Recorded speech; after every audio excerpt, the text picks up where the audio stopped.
سلام بچه ها، خوش اومدیم به یه ویدیو دیگه. پس مثل همیشه بزن بریم. But love just isn't enough.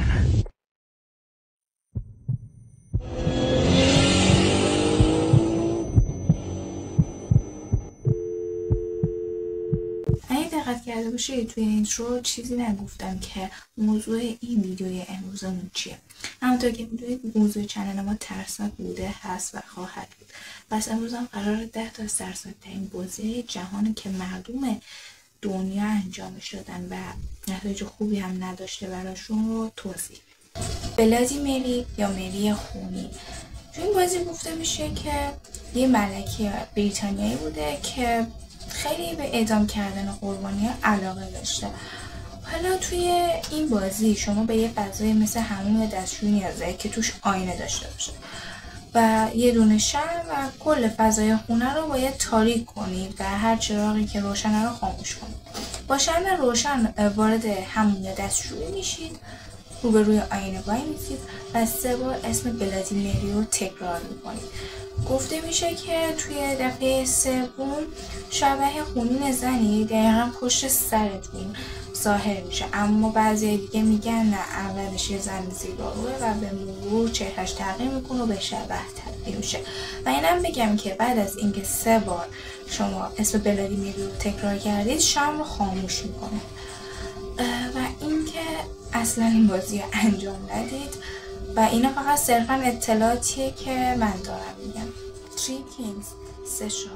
بازی بعدی اینطوریه که شما یه اتاق خالی نیاز دارید و اینکه 3 صندلی اول صندلی سلطنتی شماست و باید رو به شمال باشه، یعنی همون قطنم رو برمیدارید به داخل اتاق و سمت شمال اون صندلیه که خودتون میخواید بشینید و میذارید. 2 صندلی دیگر رو دقیقاً در سمت چپ و راست با فاصله برابر از صندلی خودتون میذارید، جوری که گفته میشه با گوشه چشمتون بتونید اون 2 تا صندلی رو ببینید و اینکه اون 2 تا صندلی سمت چپ و راست 2 تا آینه بذارید. این بازی باید یه ساعتی از شب انجام بشه و اینکه یه قانونی هم هستش که میگه همون با گوشه چشمتون اون 2 تا آینه سمت چپ و راستتون ببینید. و اینکه جلوی صندلی خودتون، صندلی که میشینید، یه سطل و یه لیوان آب باشه و پشت صندلی یه دونه پنکه با صورت کند روشن میکنید. حالا شما میرید به تخت خواب و حتما باید بخوابید تا ساعت 3:30 شب.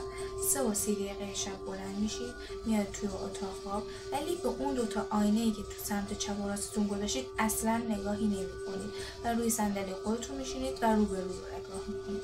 حالا میتونید هر سوالی که دارید از موجودی که داخل این آینه‌ها گرفتار شده بپرسید. اگه خیلی خوششانس باشید که صدایی میشنوید و به سوالاتون جواب میده، یا بعضی وقتا یه حرکتی رو توی آینه میبینید که نباید اصلا با آینه ها نگاه کنید به طور مستقیم، باید با گوشه چشمتون این حرکت ها رو ببینید. این بازی که از 3:30 شب شروع میشه تا 4:34 شب باید ادامه پیدا کنه. دقیقا ساعت 4:34 یه نفر باید اسم شما رو صدا کنه تا بازی تموم بشه، وگرنه این بازی ادامه پیدا میکنه و نتیجه خوبی هم نداره. اصلا در حین بازی اصلا نباید به آینه ها نگاه کرد.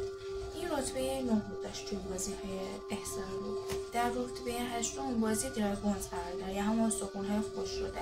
این هم قایم موشک خودمونه، فقط منتها تنها فرقی که داره اینه که هم بازی شما یه انسان نیست، بلکه جزئی از طایفه اجنه هاست.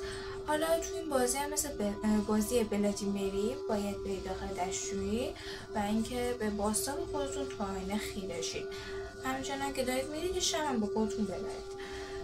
و اینکه وقتی که تو آینه به باستا به خودتون خیره شدید، به جایزه‌ای که در عوض پیروزی این بازی میخواید فکر کنید. یک شمع روشن کنید و بعد از 15 ثانیه شمع رو خاموش کنید.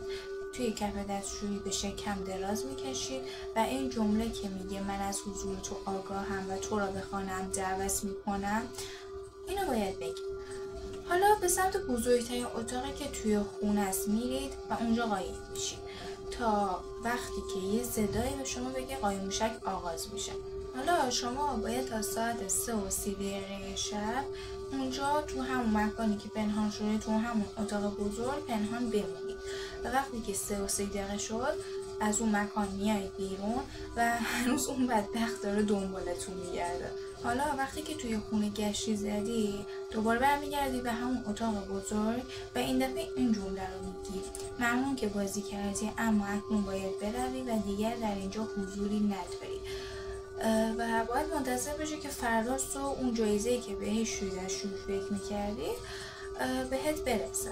فردا صبح جایزه‌ای که بهش فکر میکردی در عوض پیروزی این بازی جلوی در خونتونه و اصلا مشخص نیست که جایزش چیه. بازی هفتم بازی کمد هست. توی این بازی خب نیاز به یک کمد بزرگی داریم که شما توش قشنگ جا بشید و بتونید بشینید اونجا. با یه شمع خاموش وارد اتاق میشید و این جمله رو تکرار میکنید: به من نور را نشان بده یا من را در تاریکی رها کن. اگه صدای پچ پچ شنیدید، صدای زمزمه چیزی، سریع با کبریتی که دارید شمع رو روشن میکنید و اگر هم چیزی نشنیدید باز هم شمع رو روشن میکنید، ولی هرگز به پشت سرتون نگاه نکنید، چون میگن توی افسانه های موجودی هستش که وقتی شما به پشت سرتون نگاه کنید کلا شما رو توی تاریکی مطلق میکشه و دیگه نمیتونید از اون تاریکی در بیایید. حالا بعد از این اتفاقات شما با شمع روشن از کمد میایید بیرون و بازی تموم میشه. بازی بعدی بازی چارلی هستش. 2 مداد برمی‌دارید و یک کاغذ. 2 کلمه خیر و 2 کلمه بله رو توی گوشه های خونه کاغذ میکشید. یک مداد رو روی خط عمودی میان خونه میذارید و مداد دیگر رو روی مداد قبلی و بعد میگیم چارلی اینجا هستی؟ و اگه کار درست پیش بره مداد به سمت خانه های بله میچرخه و چارلی جواب سوال شما رو میده و اینجوری بازی به اسم میرسه. بازی الیویتر یا آسانسور یه بازی خیلی معروفی هستش که اکثر یوتیوبرایی که چنل ترسناک دارن انجام دادن. برای شروع این بازی نیازه که شما به یه ساختمان 10 طبقه برید که آسانسور داشته باشه و اینکه تعداد طبقاتش بالا باشه. شما وارد آسانسور میشید، ترجیحاً باید تنها باشید و اول بسم الله دکمه طبقه 4 رو میزنید. وقتی رسیدید به طبقه 4 خارج نمیشید و دکمه طبقه دوم رو فشار میدید. بعد از دکمه طبقه 2 دکمه طبقه 6 رو فشار میدید و در آخر هم دکمه طبقه 5. توی طبقه 5 یه زن جوانی وارد آسانسور میشه که نباید نه بهش نگاه کرد، نه باهاش حرف زد و نه چیزی. حالا شما دکمه طبقه اول رو فشار میدید ولی آسانسور به جای که بره طبقه اول به سمت طبقه 10 میره، یعنی اینکه این بازی رو درست انجام دادید. حالا توی طبقه 10 وقتی در آسانسور باز میشه شما وارد یه دنیای دیگه میشید.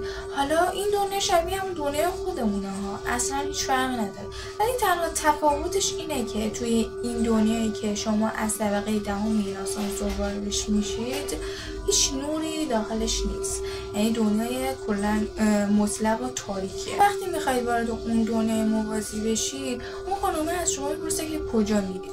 همچنان هم نباید باهاش حرف زد هم نگاهش کرد.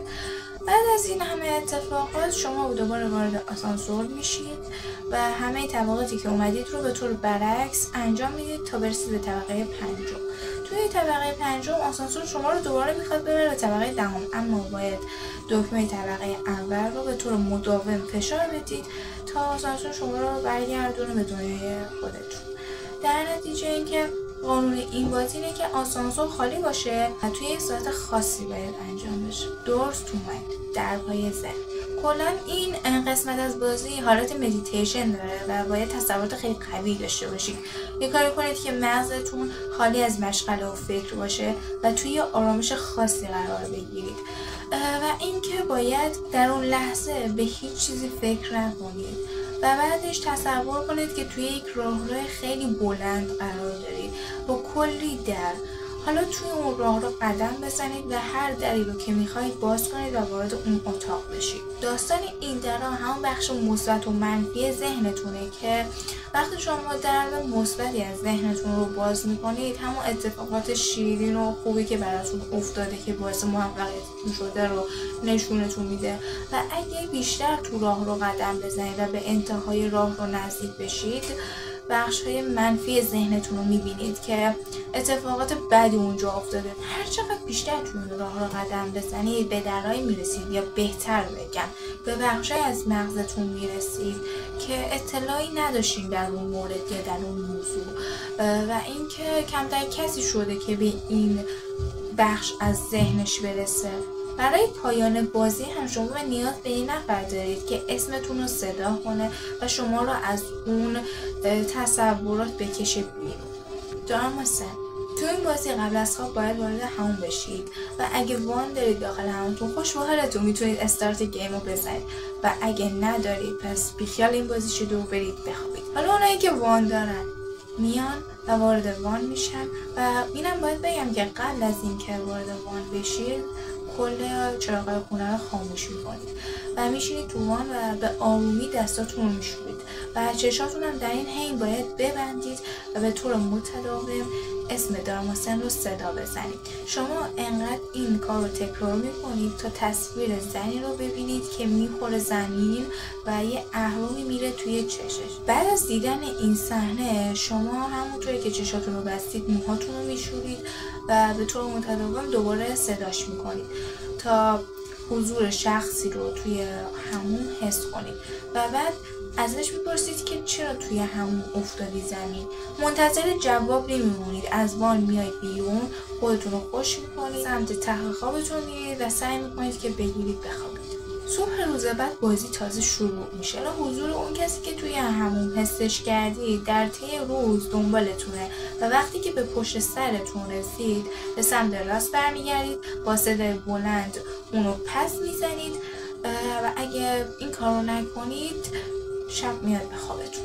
انسرمن یا مرد پاسخ‌ها توی این بازی به 10 نفر احتیاج داریم که نفر یک گوشی داشته باشن و بعد دور یک دایره میشینید با شماره 3 هر کدوم از اون افرادی که توی اون دایره نشستن زنگ میزنن به نفر سمت چپیشون. حالا در مواقع عادی شما صدای پرخط و خش و نوز و این چیزا میشنوید ولی توی مواقع نادر شما یه صدایی میشنوید از یک مرد که شبیه صدای مرد پاسخهای همون انسرمنه. حالا بعد از این که جواب سوالاتون گرفتید انسرمن ازتون یک سوال میپرسه و اگه درست جواب بدید که هیچی بازی به پایان میرسه ولی اگه درست جواب ندید میگن که این انسرمن به شکل روح از گوشی خارج میشه و گوشت تن شما رو میخوره. حالا افسانه ها گفته شده که این انسرمن یه کودک نارسی بوده که در بعد به تولد مرده و حالا از گوشت قربانیش میخواد بدن خودش رو ترمیم کنه. واقعا ترسناکه. ویژن بورد یا تخته ارواح این بازی یه راه ارتباطی بین مردگان و انسانهای زنده است که معروف‌ترین گزینه لیست ما. این تخته شامل تمام رقم‌ها، حروف الفبا و چند کلمه خاصه که یک وسیله برای اشاره به این حروف وجود داره. توی این بازی افرادی که میخوان با روح مردگانشون ارتباط برقرار کنن دور هم جمع میشن، تخته رو میذارن وسط و اونایی که ارتباط میخوان بگیرن با اون کسی که مرده دستشون روی اشاره‌گر میذارن و از اون آدمی که مرده سوالاتی رو میپرسن و اون آدمی که دیگه در قید حیات نیست با این اشاره‌گر جوابشون رو میده. واسه اتمام این بازی یک کلمه گودبای همون خداحافظ روی این تخته هست که باید اون اشاره‌گر رو روی اون کلمه بذارید. به هیچ وجه این بازی ها رو انجام ندید چون ممکنه 1% جواب بده و اگه 1% اتفاق بیفته دیگه نمیشه جلوشو گرفت. خلاصه که مواظبت کنید و تا یه ویدیو دیگه خداحافظ.